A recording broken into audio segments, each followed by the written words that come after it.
Hail, hail, the Celts are here, and what the hell do we care now? It is the Battle of Birmingham, the fixture I think a lot of us have been eagerly anticipating, eagerly awaiting since the Champions League draw was made. The final match day for Celtic, match day 8 of the Champions League group stage, sees us going to Villa Park, with both teams coming into this game in very different positions.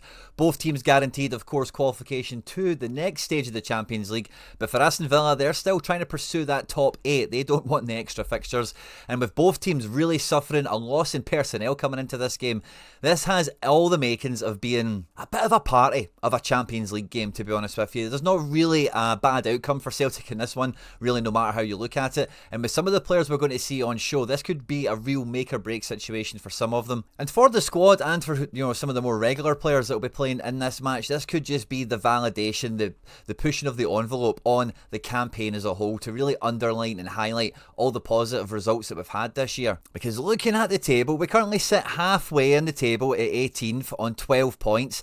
And with the points that we didn't pick up against Bruges or Zagreb, if we'd even won one more of those games, an extra 2 points, we would have been right in amongst it, right in amongst the pigeons at the top end of this, maybe thinking about breaking into the top 8. And that is really how good that we've done so far in the Champions League this year. Like, we have done great overall, just a few little things that didn't go quite our way, and with how bad the Dortmund game was, what a campaign we've had really from start to finish. So Celtic are going to be coming into this game, for me, this is not a free hit in the sense of, like, we don't care what happens, but Celtic are definitely going to be coming into this game trying to win it. I don't think, I'll tell you this right now before we get into the video today, but I don't see us losing this game at all. But Aston Villa are going to be coming into this hyper motivated. Unai Emery is one of my favourite managers in world football. He's very smart, really a good tactical manager that likes to tweak things for the opposition. And as far as Premier League sides go, like, I've been covering Unai Emery's Aston Villa pretty full on for the last couple of years, so this is a game in so many levels. I've got so much excitement for. There's a lot of anticipation around at any point in the video today as we look at the predicted lineups, the tactics, how the game could unfold. If you do laugh, you learn, you like something or whatever, please do like and subscribe to the channel for more content like this, and get into the comment section, guys. The comment section here on Celts Are Here is absolute fire, especially for the big occasions. We want score predictions, we want man of the match shouts. What do you think the score is going to be? Who do you think is going to be the standout performer? Looking forward to seeing those receipts in the comment section. But yeah, let's just get stuck straight into it, because just as we were coming to record the preview, Cameron Carter-Vickers has not been seen. He has not been pictured in training, and just on this clip here, watching Palma eyeing up Jota as if he's going to take him here, and Jota's right on it. I just thought that was a little bit funny. But no Carter-Vickers in training. And, I don't know if this completely rules him out of the match, because I think there is precedent before for Vickers missing a training session to then make a match thereafter. So I don't know if this completely rules him out, but I do think at this point in time, less than a day out from the match, it probably is the most logical, the most likely situation at the moment. And on top of Daizen Maeda's suspension and Kyogo's transfer now to Rennes, we have got just some forced changes in this squad, it looks like, where we're going to have to use the full depth of the squad. And it's probably one of the first things about what Celtic are going to be bringing into this match in particular that I'm the most excited to see. How does the manager adapt? And this match here, with Ida having to be the star man up front, with Trusty, no matter what happens in centre back, needing to show the level here in this one, as well as Greg Taylor, who's after a new contract, Arne Engels, who's got a big price tag to justify. Never mind what a good performance in this match does for someone like Rio Hatate, or even, dare I say it, Yang, who is like, this is just the ultimate shop window potential for Yang. This is the Celtic predicted 11 before the Carter-Vickers news, certainly, from McBride Ace, our very own here. So quite there's not too much to go on here. When I was on Axom on Monday, Asim, or was it, I forget who it was, but someone mentioned playing Luke McKeown in left wing and left midfield, and that's something I wouldn't totally rule out either. A bit of a curveball. I do have a sense that there is going to be a Rodgers curveball come into this, because when you look at the Aston Villa team, like, the majority of this lineup is very strong, top end Premier League, of course, but when you kind of look at it a little bit further, the defence is very weak at the moment. Aston Villa only actually have one fit centre back in Ezri Konsa, and with the likes of Lamar Bogard, or you can just see the depth behind them, Matson or Swinkles, and at right back the only depth they have is Costa, a guy from Serbia. They're not blessed with options in at full strength themselves. They've sold a centre back. They've got some guys out injured. The rest of the team, but is total quality, of course, with like Camara, Rodgers, Ramsey. I think like this is a very formidable attack, and with the way Unai Emery sets up, Aston Villa are going to be very deliberate in their approach. Is probably the best way of putting it. And I was chatting to my pal Sam Tighe. Sam does a lot of stuff on Sky Sports, like the Transfer Talk podcast, and he's on the telly and stuff like that. But he's a big Aston Villa fan. Like he is a Villa fan by nature, as it were, and he's definitely not pessimistic about Aston Villa's chances coming into this game. He's certainly confident, I would say, but he is very quick to tell me that no one is taking Celtic lightly. And I think even if we do this kind of worst case scenario in defence on the tactics board here, and we say that Carter-Vickers won't make the game, that Villa will need to bring their A game for this one. In the Champions League so far, they were riding high at the very beginning stages of the group stage, but since then points have slipped from in between their fingers, and they now don't want to drop out of that top 8. This is a really, really important match for them, and they won't be letting up at all. And this, I think, really suits us, because one of the main weaknesses when we look at the teams just kind of lined up against each other here, right, for me, is probably going to be our lack of defensive midfielder, right? Because Morgan Rodgers, like, he's quick, don't get me wrong, but his main strength is, like, he is like a power runner. Like, he can get on the ball really in so many different areas in his own half and turn attack into defence, to use a bit of a cliche. And not having someone that can proper body him or really just try and nullify him to anyway, I think is going to be a sore point for us in this one. So I do think, like, predominantly we're not going to have the same amount of possession that we normally do, and I think, like, to counteract what we're going to see from them, especially the likes of Morgan Rodgers, John McGinn as well, whenever he's playing in these little positions here, he's really free to take out pockets out wide or just double in on the inside here and make it even harder for us to get on the ball in midfield, or the opposition to get on the midfield as well. So it's going to be a really big test for the guys in midfield. It's going to be really interesting to see how the manager does deploy the midfield in terms of how he has them kind of shaped. Of course, we expect something to be very similar to Atalanta, where it is deep and compact. You don't give much space in between the lines, because Watkins is a guy that wants to peel off into channels, get 1v1 with the goalkeeper. And if we are going to be attacking, again, Watkins and Rodgers are both fantastic, like, two-man counter-attack.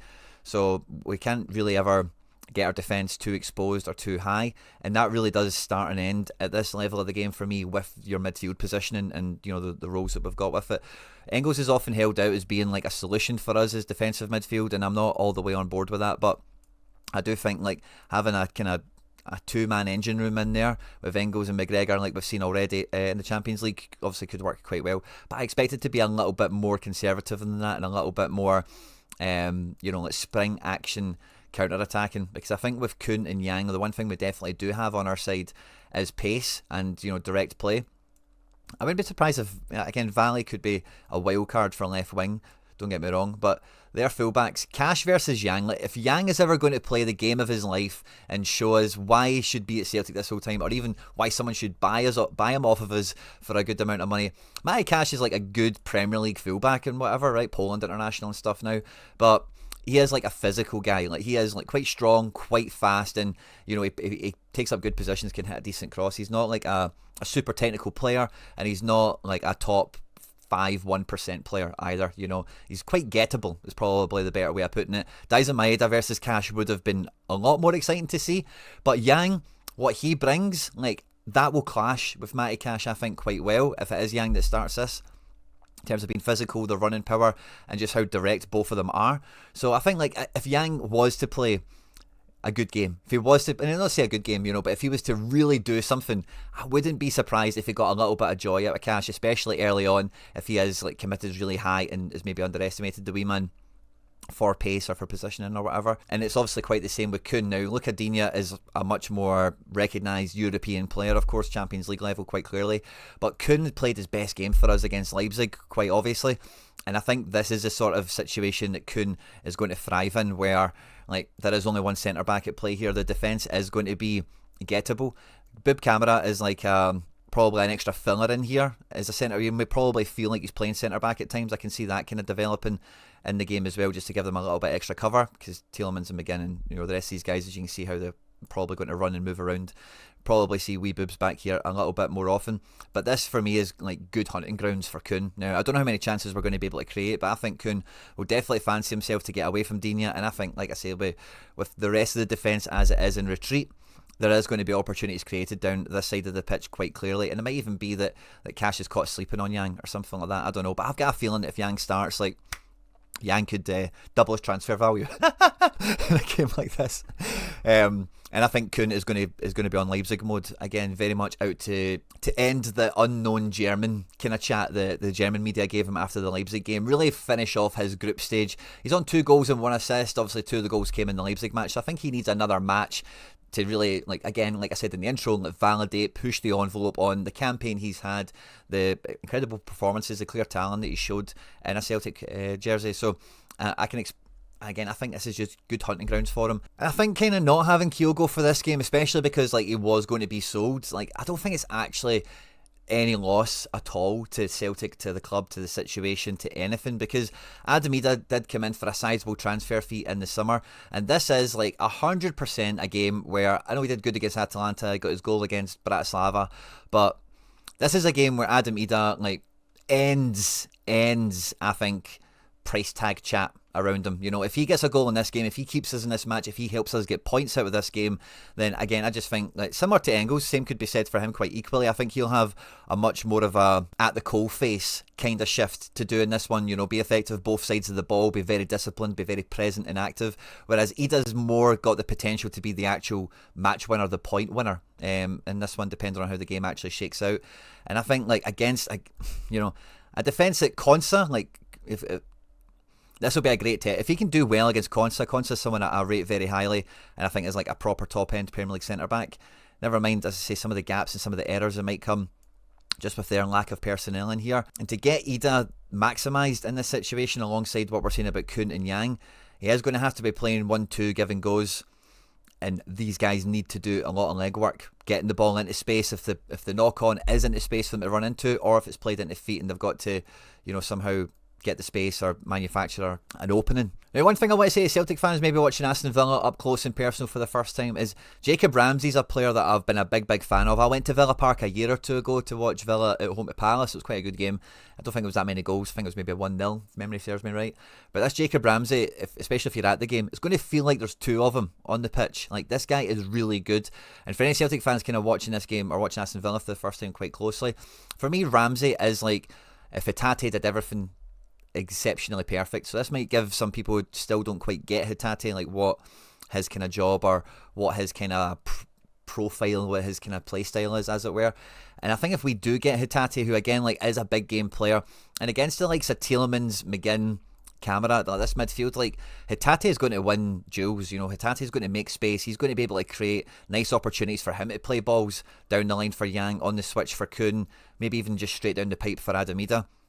And Hatate is a player that, again, in a similar vein to more like Kuhn and Engels, like this is a game where he's not in the maybe for Hatate it's a little bit more shop window feeling, because like he's been here for a while, he's now seen Kyogo move on, and fans are still relatively undecided on occasion with Hatate, but a really strong performance and again a little bit of magic in a game like this, as well as highlighting like how good Hatate is defensively, because I think that's something that Celtic fans don't really widely give him acknowledgement or credit for, or all the rest of it. And very much in a parallel to Adam Idah, Austin Trusty, whether he is on the right of Liam Scales or on the left of Carter-Vickers, like this is going to be a huge game for him to again maybe validate is a bit harsh on Trusty. So I think he's done exceptionally well for like 95% of games that he's played in, essentially. But away to a Premier League level team in a situation where they are really motivated to come at you and attack is again the sort of stress test, the sort of acid test we're talking about with Adam Idah that, you know, Trusty, where I'm quite looking forward to see him be put under. I'm expecting a good shift from Alistair Johnson. He's definitely going to have his hands full in this one,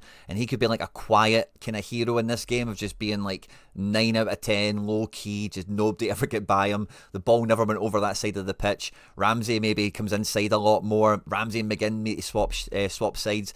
Could be a variety of things that potentially happen kind of on the quiet of this. And see if Greg Taylor is pivotal in this match, or certainly is like notably one of the better players.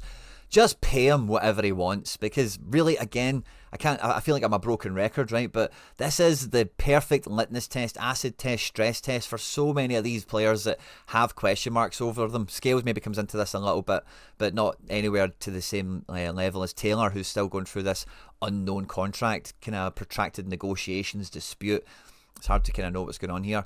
And I think like if he's done all right in the Champions League. I don't think he covered himself in glory in Dortmund, of course. Against Bruges, I was a little bit disappointed with him. I remember just that feeling after the match. But otherwise, he's been fine and he was pretty good against Young Boys, I thought. And if he can do well in this match, then I think, again, he just maybe proves that he's broken through a kind of little bit of a ceiling for himself in terms of his own ability, his own potential, his own output on the pitch. And behind all this, just to kind of finish the kind of squad rundown, as it were, but Kasper Schmeichel, it's going to be a big game for him. This is not new territory for him. This is going to be a very familiar setting, ground, game atmosphere, in-game situation, if you like, as well. If you think about playing at Leicester for the most part, you know, his main job in the Premier League was keeping teams out, was saving shots, and was doing the stuff that we see him do for us exceptionally well, like play out from the back, look for those long passes just to break out for the likes of Vardy and Riyad Mahrez and all the rest of it, you know. So we've got a few ways to turn them over, we've got a few ways to open them up, but I do think like the number one concern is how many goals we concede, or if we could keep a clean sheet. Obviously